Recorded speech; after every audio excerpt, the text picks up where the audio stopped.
What's up, guys? This is Ray J back with another video. And in this one, I want to give you guys a very quick update about Tesla and the broader markets. Just know that I am not a financial planner, so take nothing I'm saying as financial advice.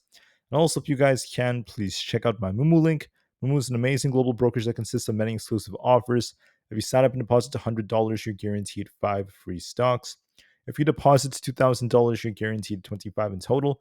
Deposit $5,000, you're guaranteed 60 free stocks. The offer ends at the end of July, so check it out before they run out.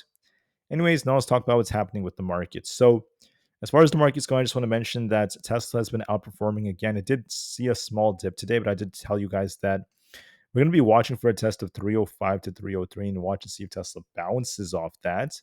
If we lost 303, I'd be looking for a move back down, but as of right now, we're holding this and we're trying to push higher. So I think Tesla may continue to uptrend for a little bit longer as we saw the market get bought back up, not losing key support. But we're going to be watching to see how things develop into next week as we have lots of data coming out. Now, what's helping Tesla is the fact that Arizona may be the next spot for expansions for Tesla's Robo taxi service because, according to data that came out from the Nvda, which is the motor vehicle division under the Arizona Department of Transportation, they're once again going through the certification process. They're looking at all the different regulations, and there could be a very important decision coming out by the end of the month for them to start a limited robotaxi service launch. That could be very cool. By the end of this month, it could be starting, and that's going to be very big. On top of this, Elon Musk has also been talking about how the robotaxi is going to be expanding to the Bay Area, which is like the San Francisco region, within a month or two. That's also some big news as they're pending regulatory approval. On top of this, we're still seeing this all over the news. I think this is what's really helping Tesla to a much larger extent. This just goes to show how scalable the robotaxi is, and as more buyers continue to look at Tesla, it just incentivizes more sales and a lot more growth. That's awesome news so far, and this could help Tesla push more going into next week. However, there's going to be other catalysts to be affecting the markets in Tesla. On Monday, we have the 3 and 6 month bill auctions. On Tuesday, we have very important CPI data. We are expecting a slight increase in CPI for core and all items year over year and month over month. We're expecting slight increases by 0.1 to 0.2% all around. Then we have basically Barr from the Fed giving a speech on Tuesday. On Wednesday, we have the PPI data coming out. On Thursday, we have very minor retail sales data and data from the Philly Fed, which is not that serious. And then Friday is when we have the Michigan consumer sentiment data, which could cause some volatility. But expect more volatility on Tuesday and Wednesday when we have CPI and PPI data. Also on Tuesday, we have big bank earnings. We have JP Morgan Chase, Citi, Wells Fargo, and BlackRock announcing their earnings. On Wednesday, we have ASML, Bank of America, and Goldman Sachs. On Thursday, we have TSMC and Netflix announcing earnings, so get ready for a lot of volatility once all of this comes out. Now, when it comes to news, the U.S. is continuing to negotiate with China's Marco Rubio, who is the U.S. Secretary of State, is continuing to negotiate over there about tariffs. China have said that they think the U.S. is acting like a bully compared to other countries, but at the same time, Marco Rubio is still saying that things are going to be okay, and he's very optimistic about good deals.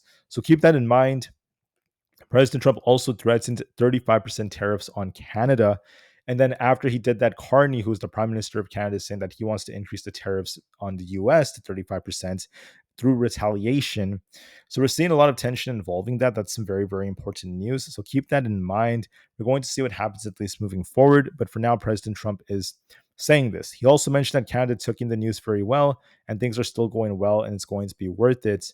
On top of this, when it comes to Brazil, President Trump threatened 50% tariffs against Brazil because of, once again, the trade deficits that still exist, according to President Trump.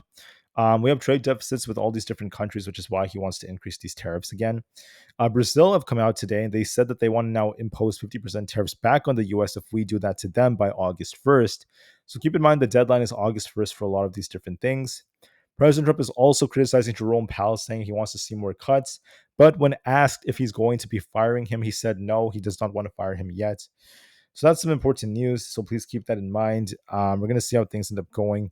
The Fed has made very clear that they're expecting 2 cuts this year, but the full extent and more details are going to be dependent on tariffs and inflationary data. Also, the US and India are making more progress with their trade negotiations. Now, some news is coming out that we could see the tariffs go below 20%, depending on how things end up going. Last but not least, right now the market is at extreme greed, and we're seeing momentum at greed. It's still climbing higher. The put to call option ratio is dropping, and so is the VIX. So it's not really affecting things as much.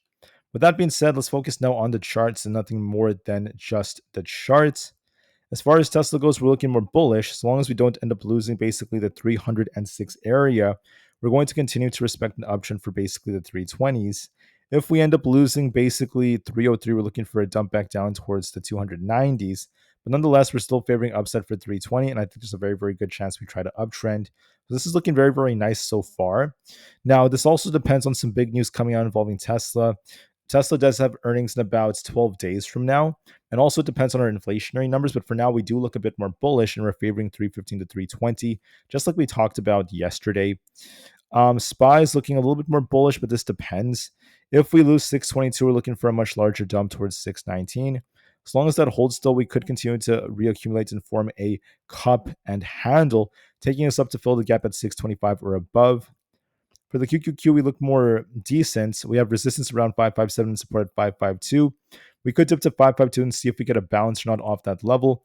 But if we end up losing 550, we're looking for a dump back down. So overall, we're still technically range bound. I think there's a good chance we dip and then try to get bought back up. So please keep that in mind. But overall, the QQQ is holding up well. So watch to see if we dip and bounce. The IWM is dipping, but then at the same time, there is a possible falling wedge forming here.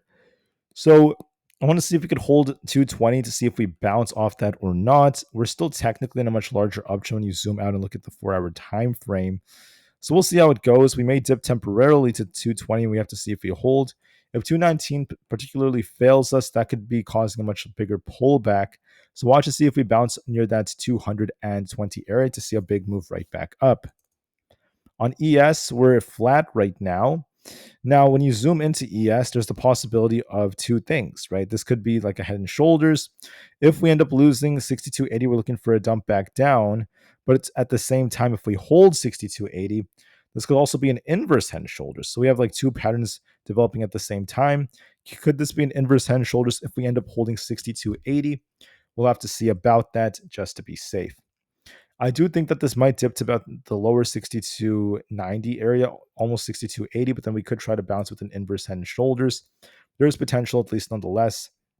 Bitcoin has a double top here, may dip towards 116,000. We're going to see if we bounce or not, so be prepared for some downside.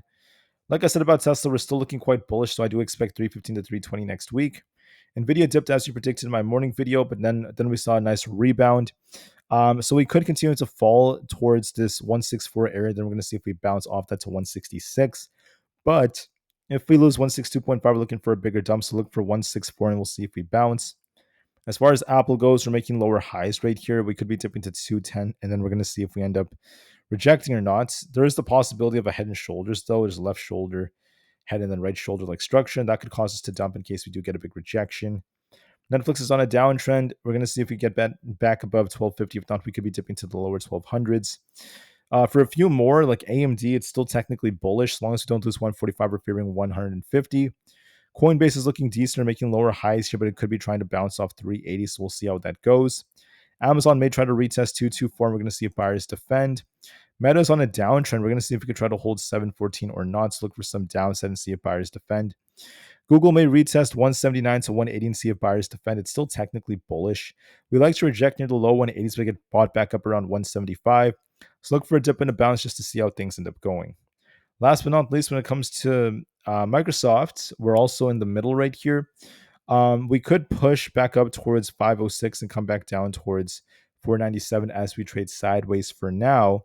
So we're going to see which way we end up going. I could be looking for basically a move back down towards 502, and we'll see if buyers defend or not. That's going to be very, very key for how we end up moving, so please keep that in mind. So could we dip lower? I could see us retest 502, but then watch and see if we get a bounce or not. I think that's going to be very, very key for how we end up moving, so please be very prepared for that, at least nonetheless. So be prepared, guys. Get ready for some downside near the low 500s, and we're going to see if buyers defend. Otherwise, we're still holding up well. Also, the VIX is holding up well, but keep in mind that there's also this gap down here. We could be dipping to fill this gap in case it gets a rejection, which makes me suspect there could be upside. So the market's going to be greatly affected by CPI data and also what happens with big bank earnings. So those things may also affect the market in Tesla. alongside some news involving the robo taxi and any other updates. Also, the updates involving the tariffs. So there's lots of factors affecting the markets, but for now, Tesla remains more bullish and we're favoring the 320 area. So please keep that in mind. Anyways, with that being said, I want to thank you all so much for listening. So please have a good rest of your guys' days and weekends. I want to be honest, guys, I'm feeling very under the weather right now. I've been very sleep deprived for the last couple of days. So I think I need to take a small break. I'll see if I upload a video tomorrow or not. If not, I will for sure see you guys on Sunday. I thank you all so much for the warm regards, the warm messages, and I'll be back very, very soon for another update. So I thank you for listening. Enjoy your guys' weekends, and I'll try to be back tomorrow, if not on Sunday for sure. Please enjoy life, and I'll see you guys very soon. Thank you for listening, and peace out.